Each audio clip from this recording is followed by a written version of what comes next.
Well, we are excited to be back home, that's for sure. A couple games on the road, and good to get back in the Valley. Really going to need our crowd. This is, we've been unbelievable all year with the type of crowd that we've had and this type of support. I think our crowd has made a huge difference for us, and as they do every year, and certainly going to need them again this week with this bunch.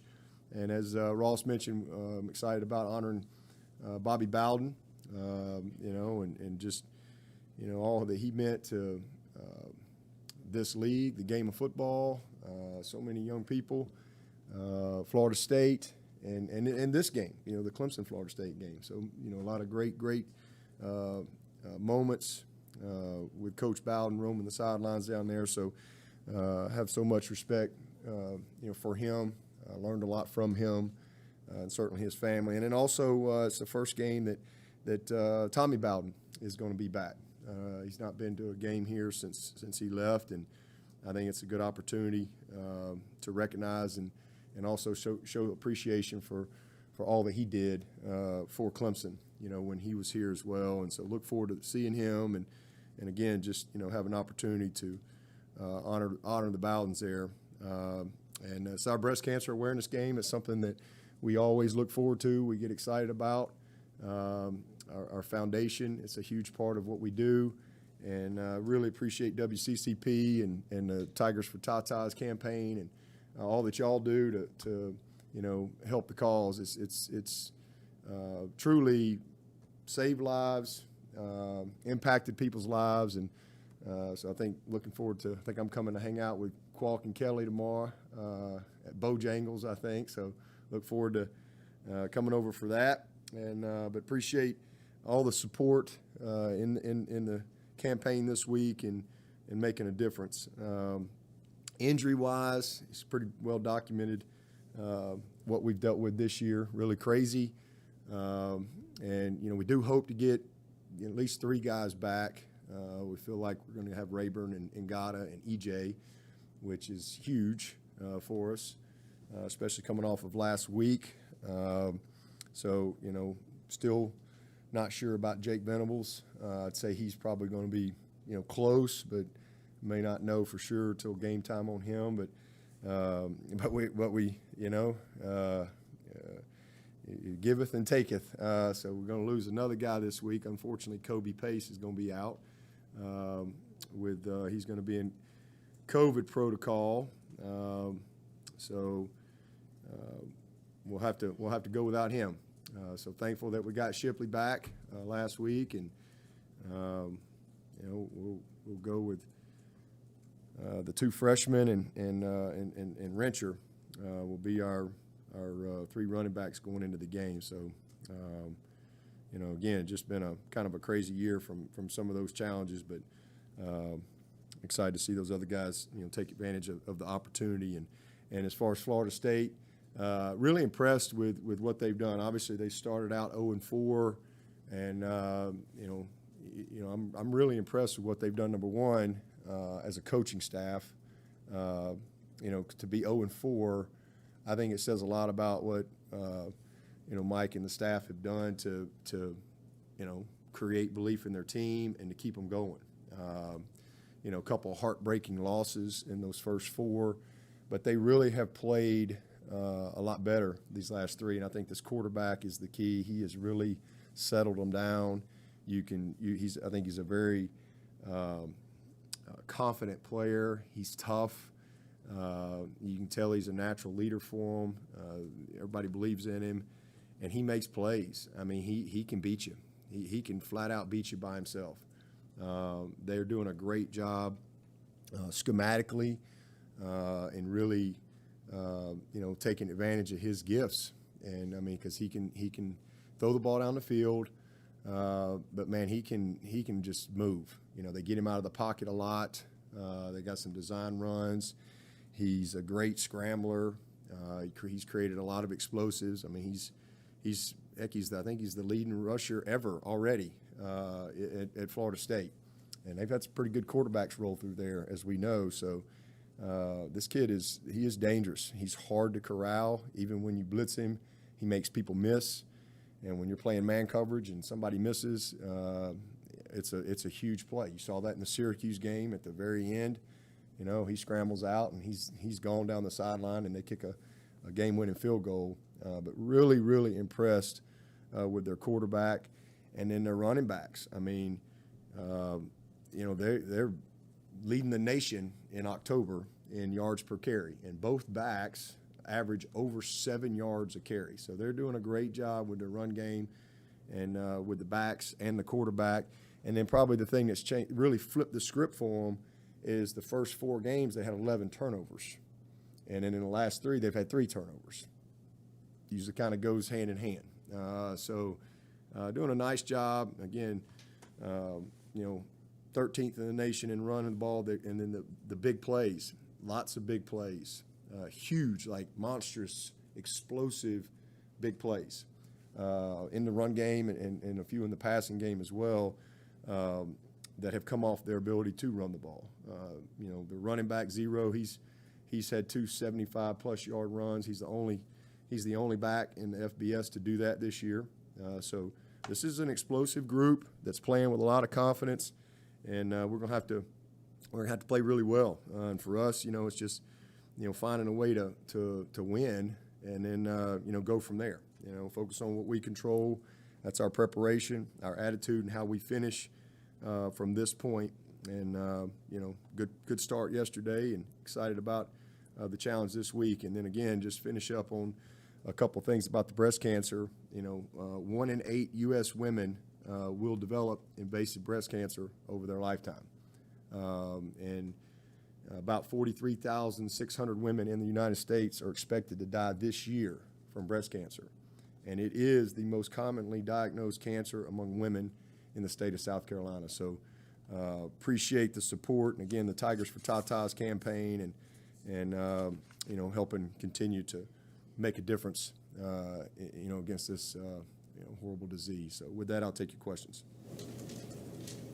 And well, before I do that, let me talk about their defense. I told them I got caught up in their quarterback.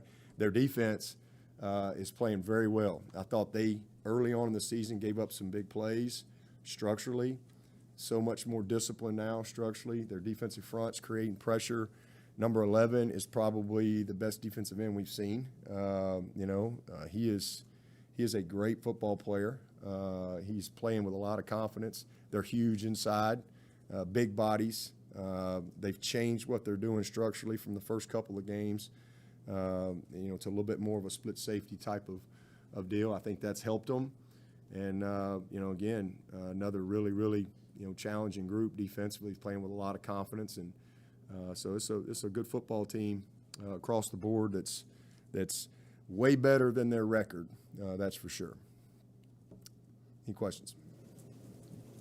Coach, listening to Will Shipley yesterday, you can tell he's a young man who wants to be that guy to help his team get back on track. Do you have to manage just a little bit that he doesn't press too much to try to be that guy and just stay within himself? Say that one more time, the last part. Do you have to manage that component that he doesn't press too much to try to be that guy to get this offense going? No, I don't think so. I think he just needs to be who he is. You know, that's who he's always been, and you know, he's. I mean, what you see is what you get. I mean, he is a great young talent, and he's already unfortunately had to miss a couple games. But I mean, just the fact that he came back the way he came back, I mean, it's amazing. You know, how hard he worked to overcome an injury, and he plays with a lot of heart, a lot of passion, a lot of toughness. He's an explosive player, and you know, he's like a blade of grass from. And some of that, I think, is just being a freshman and really kind of settling in to you know, where he is at this stage in his career. But I don't want to change anything about Will Shipley. I just want to be who he is and keep going. And, you know, obviously missed a big play last week, but, man, he's made some plays, and he's going to make a lot of them. He'll make a bunch of those throughout his career. But a great natural leader. And he and Maffa are that's two special freshmen right there, and that's a positive. You know, I know everybody focuses on all the bad that's happening right now and the disappointment where we are in this season right now. But we're actually doing some good things in a lot of areas. We're running the ball well. Those two kids have really taken advantage of their opportunities, and they're getting better and they're learning, and we got a really bright future. And obviously Kobe's a sophomore, and same thing with him. So we've got a good group there, and that has been a bright spot what those young guys are doing. Dabo, like you said, there's a lot of bad that's happening now. Your words there, but what have you learned from the build-up to this season and this season that you think you can apply going forward? Well, football's tough. There's some things that I think you just have reinforced. Football's a tough game, and sometimes it can, you can have a year where you deal with a lot of craziness, and it's kind of our year when it comes to that. I've never had a year like this with the type of injuries that we've had ever. You got 14, 15 guys out for the year, and it's just crazy. And I'm not talking about just guys on the roster. These are players that would be traveling with us and playing and starting and being impactful. So I think it's been, reinforcing, the little things that it takes to win, how hard it is to win, how small the margin for error is. And, this team, the margin's really small right now, and we're kind of on the wrong side of that margin, 3 times in position to win every game, every single game. It's right there. So I think, the biggest thing again is I think you have an opportunity to learn from the struggle. That's what you do. You teach, and we're getting a chance to teach a lot of great lessons to a lot of young kids in this team that are going to be back here, and we'll be able to, know what it feels like, to lose. We got a lot of guys coming into the season that really hadn't lost much at all.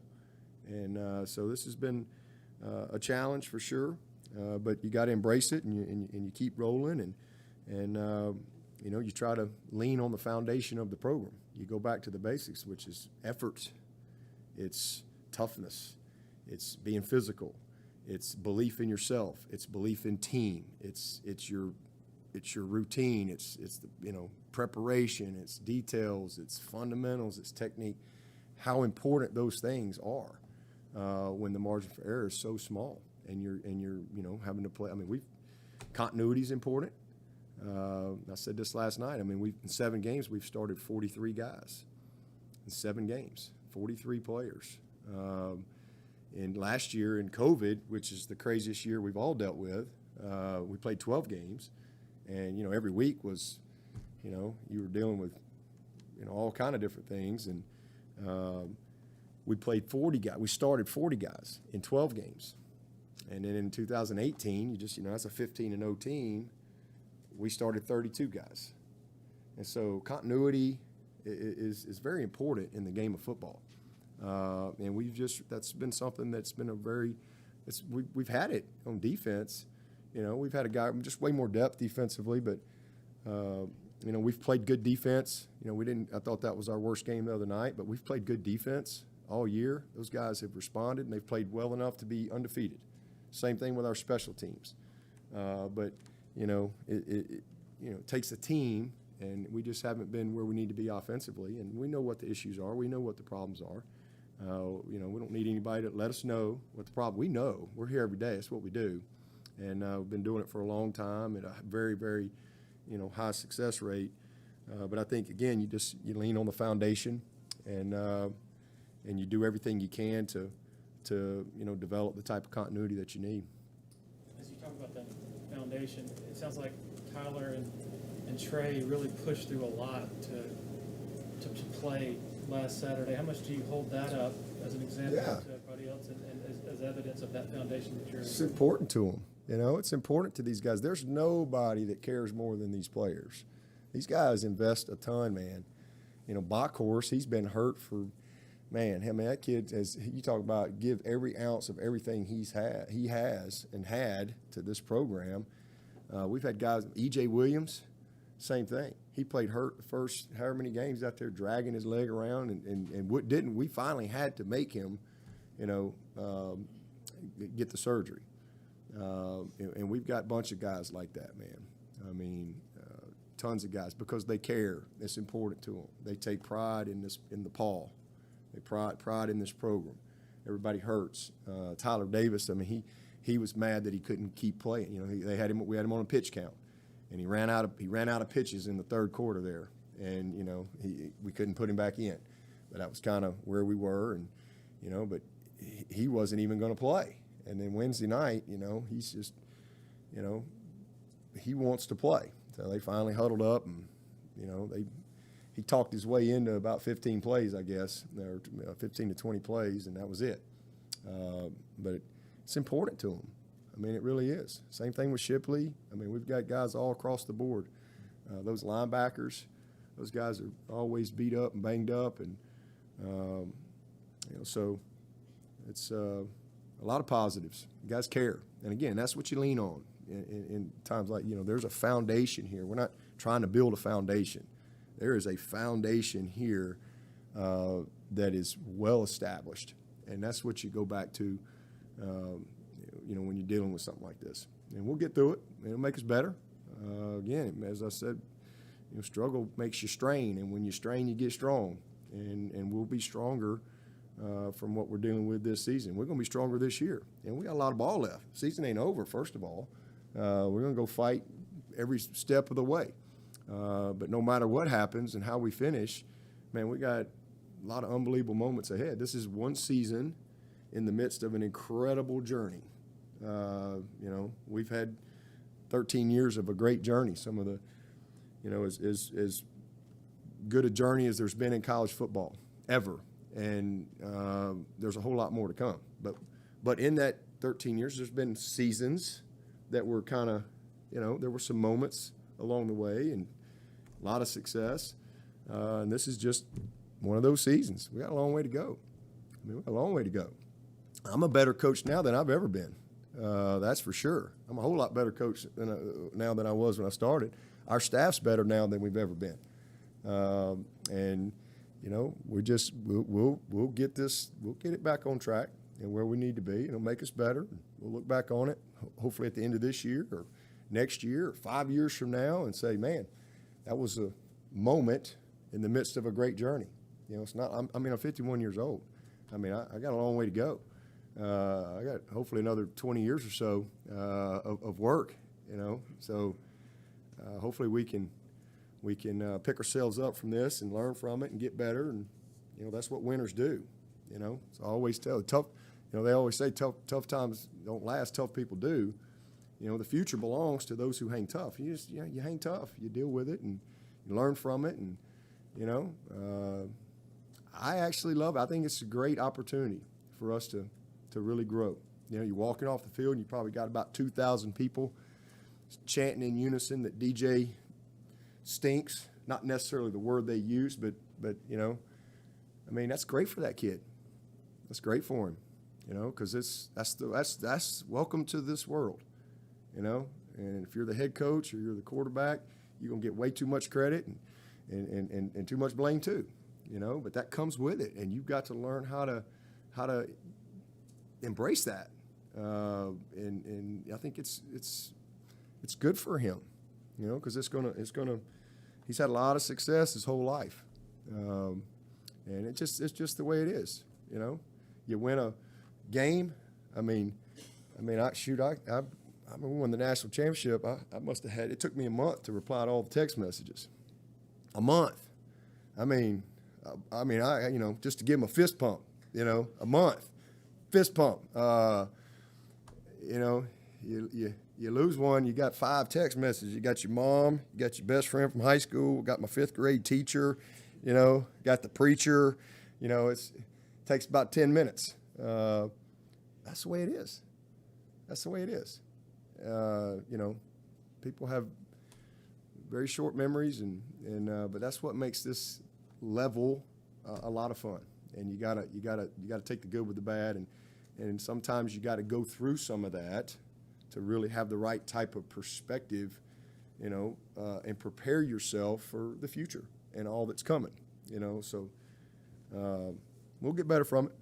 We'll get better from it. As I said the other night, you know, and it's, God is good at 15-0, and he's just as good at 4-3. And that's just how I look at it. And every time that I've been in the pit of anything, like, I always, God's always been up to something. And I can always look back somewhere down the road, and I can very clearly see necessary growing pains. And that's kind of where we are. So it's been a year of struggle, year of transition, year of disappointment, frustration, all that stuff. But, man, there'll be some good things spring out of it for sure. Deborah, how did the Bobby Bowden tribute kind of come about, and then I guess what does he kind of mean to you? Just, I mean, obviously his passing, and just the right time to honor him. I mean, I'm the luckiest coach in America, honestly, because I got to be impacted by such great coaches through other coaches. And as I've said many times, I spent 7 years with Coach Stallings, and he had two bosses in his whole coaching career. That was Tom Landry and Bear Bryant. And so, I get 7 years with him and a lifetime, really, because he's still in my life and is still a great mentor to me. And, he was with Tom Landry for 14 years. He played for Coach Bryant. He coached for Coach Bryant. And the influence of them through him and what I was able to learn. And then with Tommy Bowden, obviously his dad is Bobby Bowden. And, Bobby Bowden was one of those guys that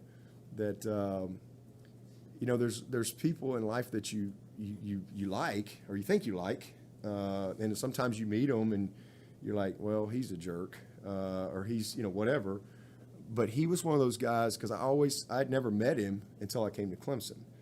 And I knew who he was and all that type of stuff, obviously, and it followed him forever. And he and my mom went to the same high school, and he's a Birmingham guy. And, remember when all of it went down, whether or not he was maybe going to come be the coach at Alabama. I lived through that. But then I come to Clemson in 2003 because of Tommy, and I played for Tommy 1 year, and that was it. But then competed against him as a player when he was then at Auburn, and then recruiting, and then I'm coaching at Alabama after I'm playing, and see him, and so always had a professional relationship. And so when I come to Clemson in 2003, that was one of the things I was really looking forward to be honest with you, was like, man, I'm going to get a chance to meet Bobby Bowden. And I'll never forget that 2003 game, ever.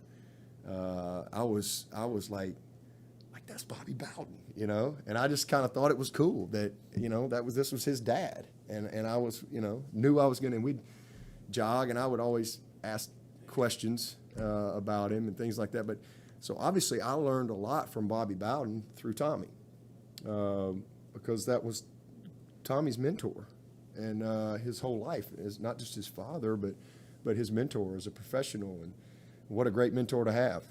So I learned a lot from him, and so got to meet him, and then, my very first time to really get a chance to be with him was on a recruiting trip with Coach Bowden, with Tommy.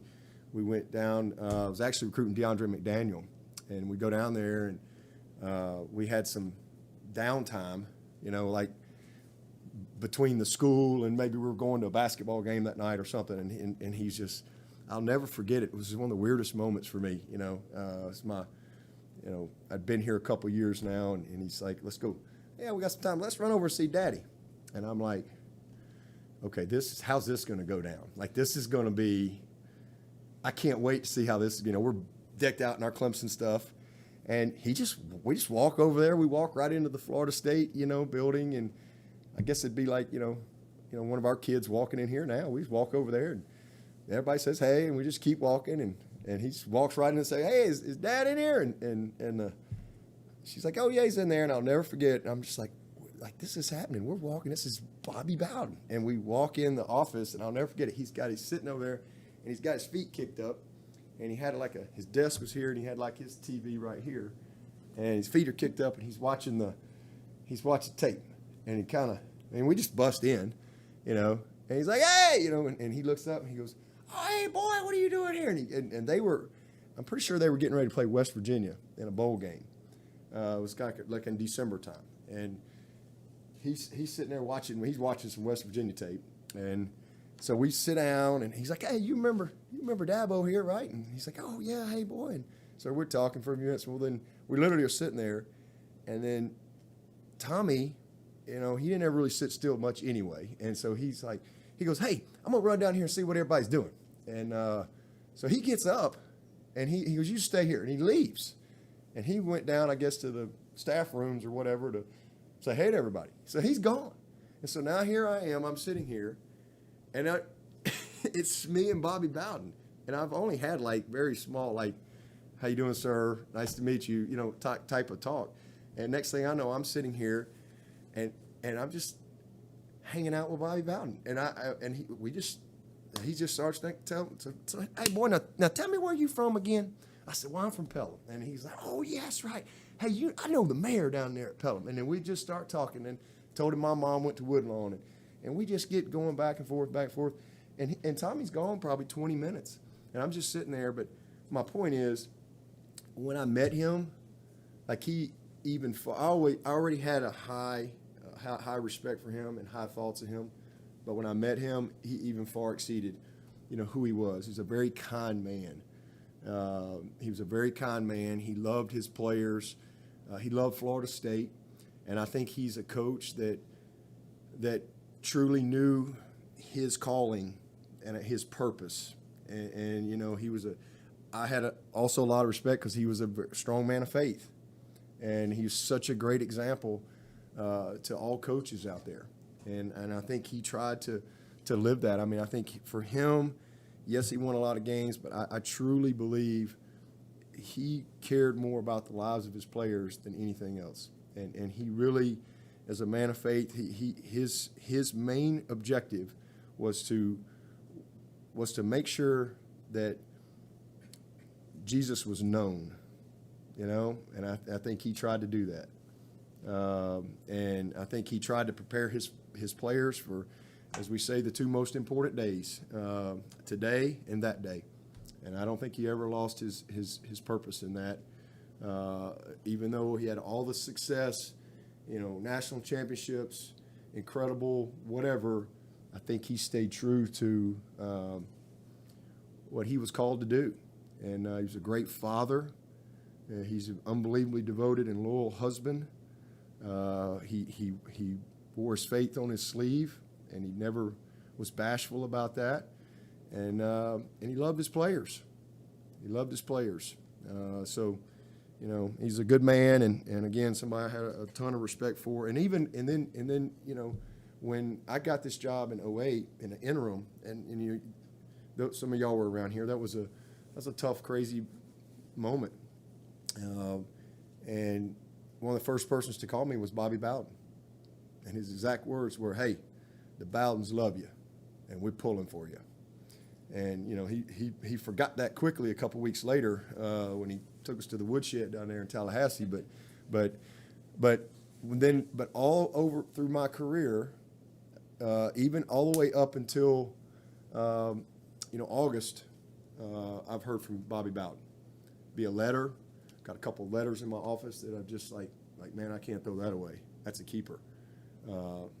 Voicemail or two where he's just called to encourage.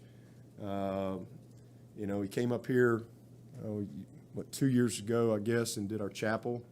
And he stood right here. I'll never forget it. This podium was over here, and he was on a cane, and we sat in my office for probably an hour. It was actually breast cancer awareness game because I had a pink jacket on. And it was on a Friday, and we sat in my office for about an hour, and we just talked.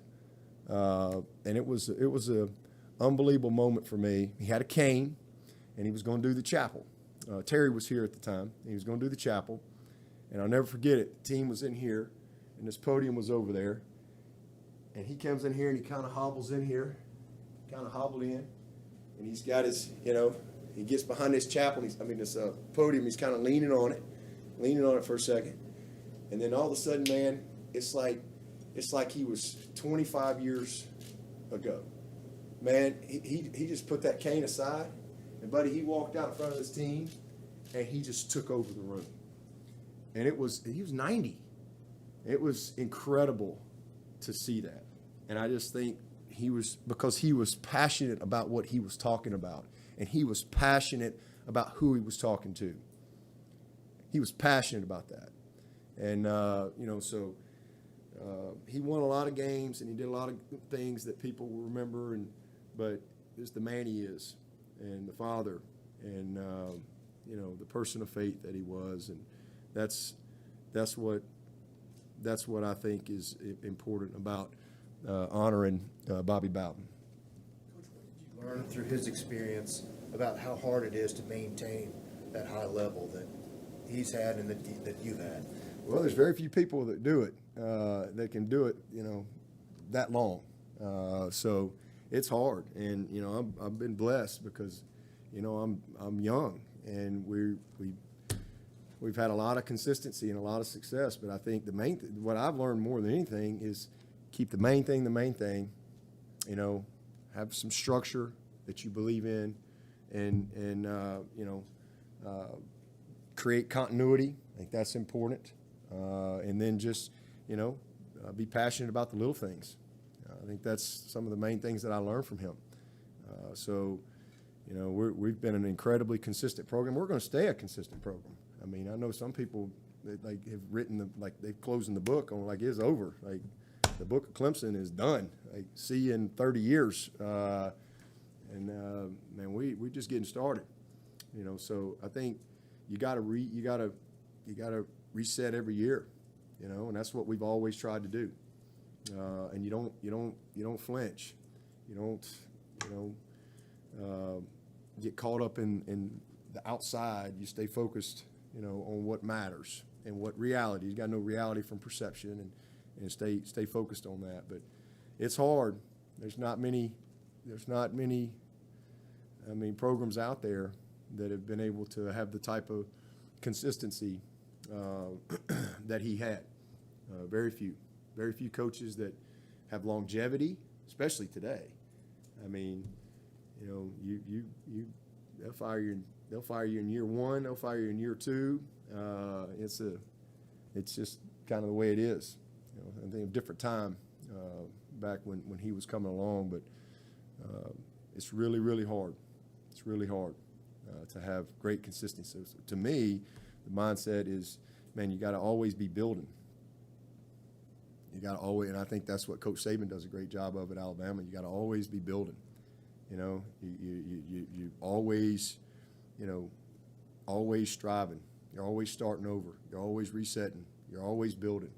You don't want to. So that's kind of, I've had people ask me that. They'll say, is it harder to build it or sustain it? And I'm like, I don't know. We're still building. I think when you start having the mentality of you're trying to sustain something, you're already beat. You got to always be under construction. You said you're planning on coaching. You want to coach 20 more years? Well, I mean, how old's Nick's? He's 70. I got a long way to go to catch him, man. I mean, I got a long way to go. Of course, he might still be coaching at 90. I know I'm not going to 90, but I got a long way to go. I figure, I got at least 20 more. We'll see what happens. Yeah, well, last week you were talking about leadership, and it's got to be a team thing. Everybody on the field has to lead to a degree, but when you lose a guy like Matt Bockhorst, who's so vocal and has such a presence, do you need an individual person to step up, or is it? I think we've got to do that as a staff. I mean, I think it's very important. Player leadership is always an aspect of every great team. But when you get in a situation like this, and you got a lot of players looking for leadership, looking for direction.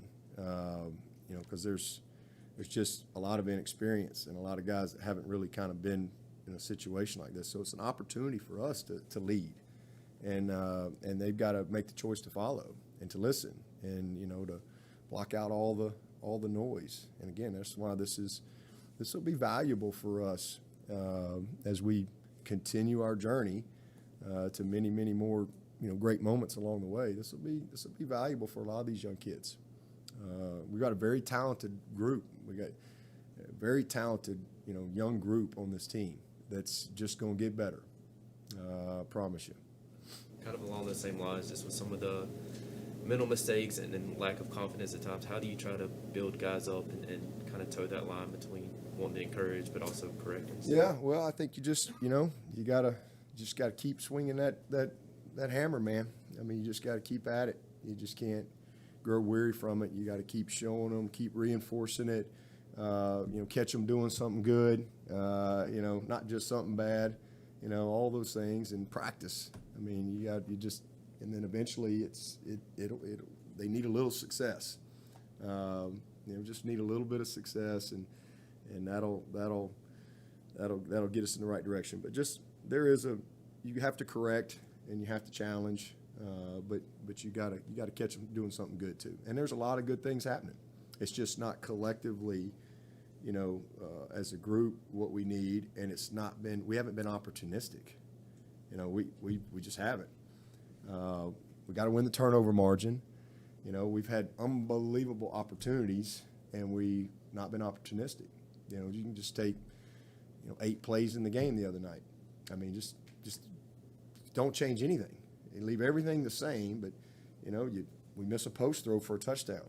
The kid's wide open to Bo. I mean, you can't get it. He ran a great route. Can't be any more open, and, we throw the ball a little late, a little short, and back, and he's got to kind of stop and allows the guy. I mean, it's that's an opportunity, and we keep the drive going. We get the ball down to the 25 and first down. We got a little play action play, and they bring in field pressure, and I thought we could have sat in there and probably still made the throw, but we kind of flushed out a little quick and tried to force one on the sideline to Justin. Just throw the ball away, right? In a second, we're going to get points. We're going to at least get a field goal, and so opportunity, right there, and then we score a touchdown, and but then we come back another play, and we got a 63-yard touchdown dialed up, and make great, unbelievable protection, beautiful throw, and we don't make the play. So we've got to be a little more opportunistic because we don't have that kind of room for error right now, and then obviously the shovel 6, those are.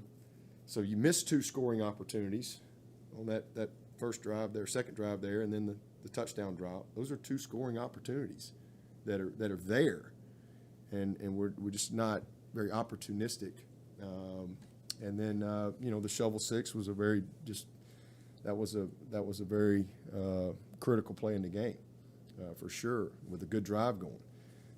And then defensively, we have the 3rd and 7. Big play touchdown, great play, great coverage, unbelievable throw, great catch. That's football. We have a huge bust on the throwback. That was a big play bust.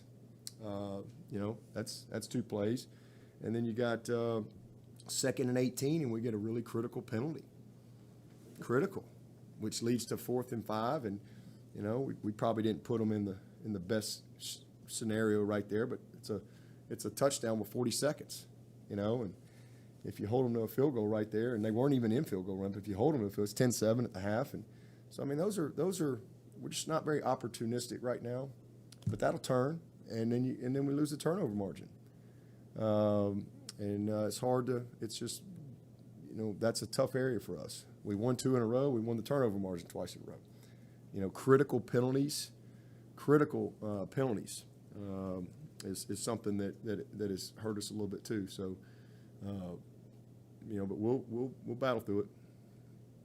How different do you have to coach a young team, a young offense like this, as opposed to the last few years when you had? Very different, because you're dealing with some basics, some very basics, especially with some of the things we're doing out at receiver. And last week, we had a Joe who's basically a freshman, and Bo, who I love and who's getting better, and you had Justin, and so just Dakari's a true freshman.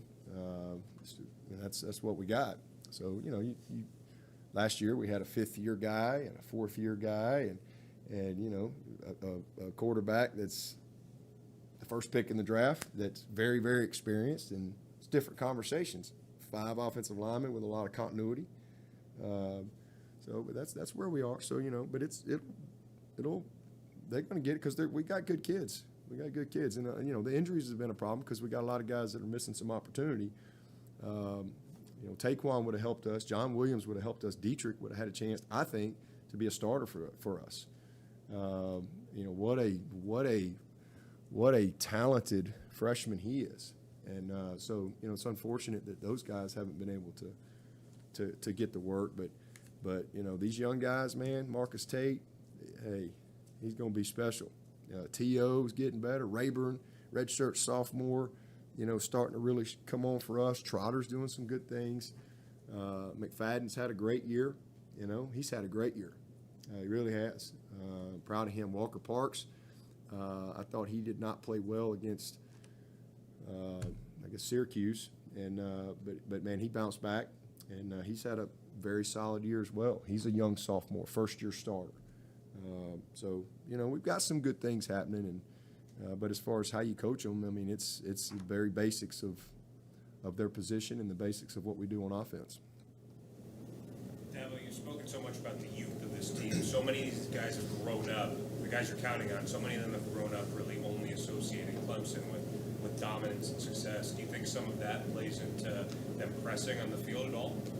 Sure, yeah, because it's a lot of outside noise out there, and it's tough on these guys. But that's part of learning and part of growing too. As I said, I mean, you almost have to relearn how to win. In some, we have a plan to win.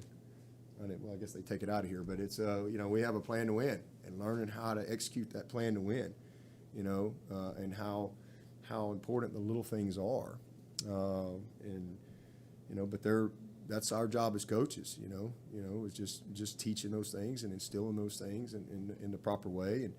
And sometimes the best way to learn is you got to touch the stove.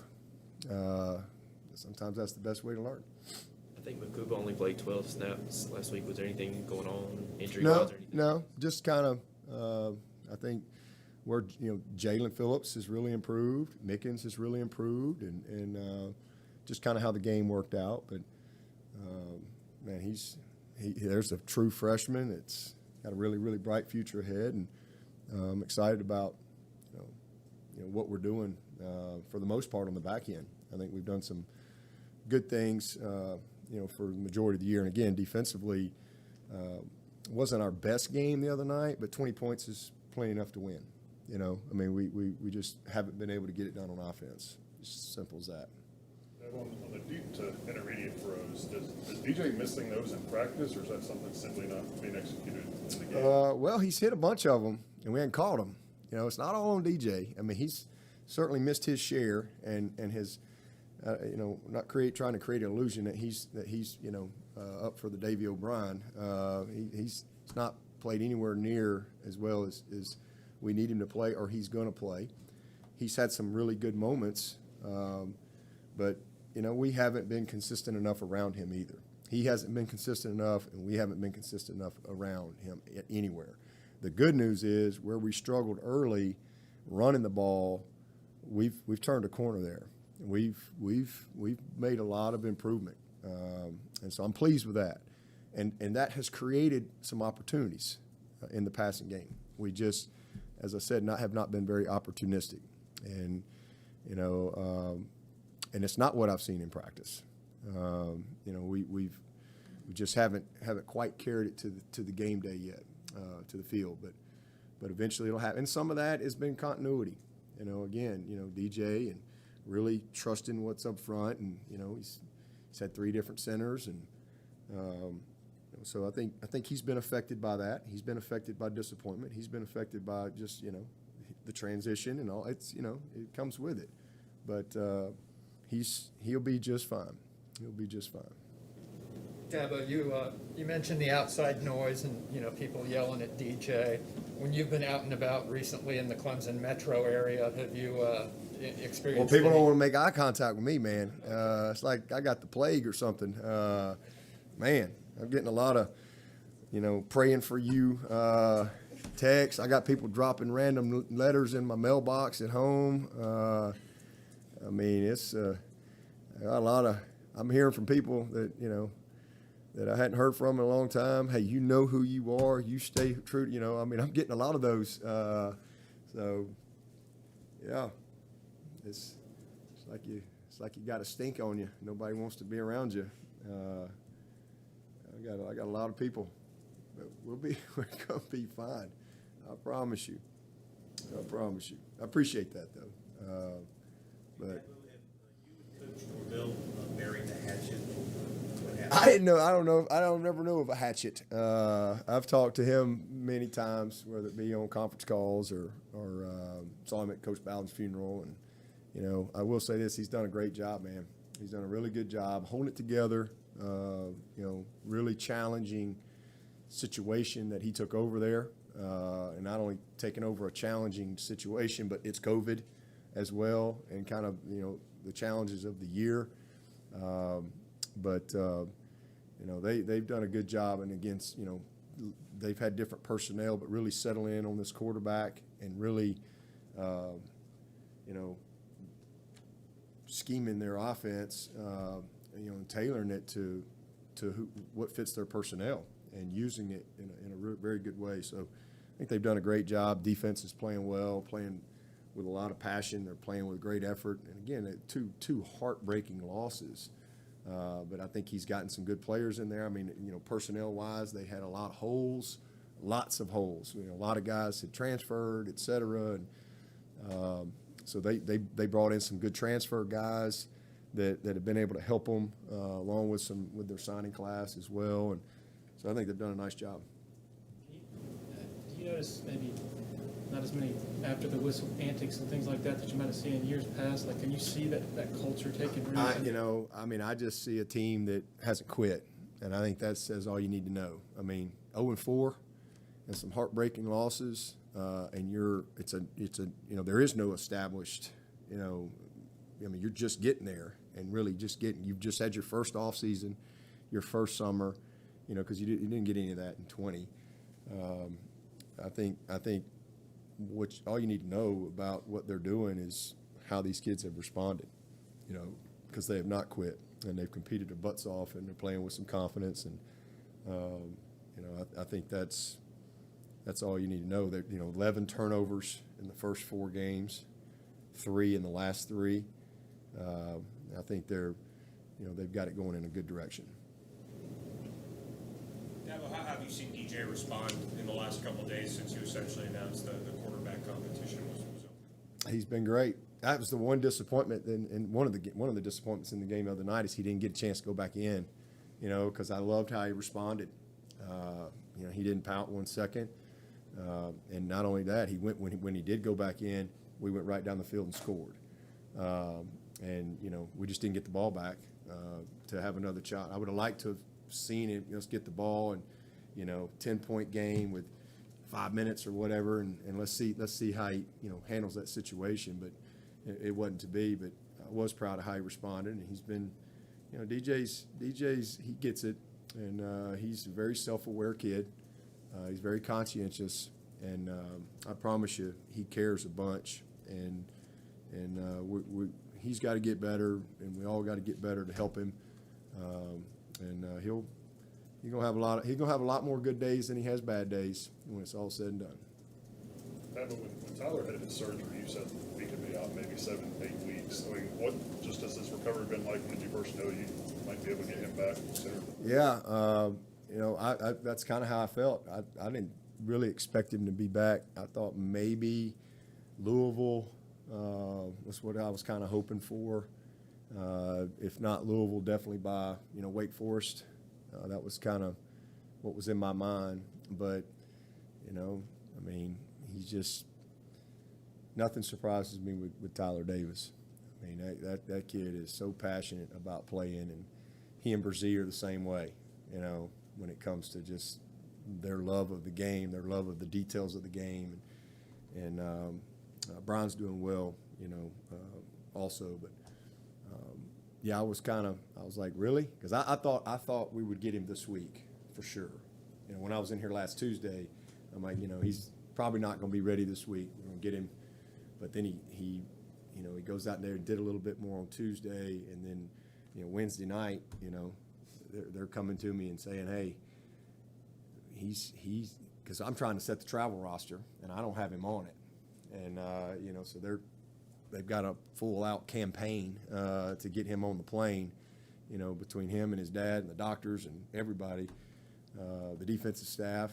And so anyway, that was kind of how that all transpired. So that's just who he is.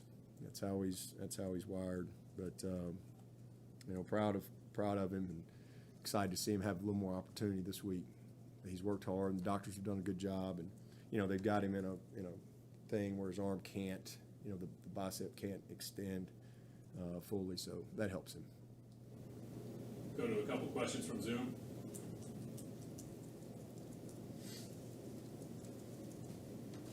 Zoom is asleep today. They gave up. They're done. They said 4-3. We'll see you next year.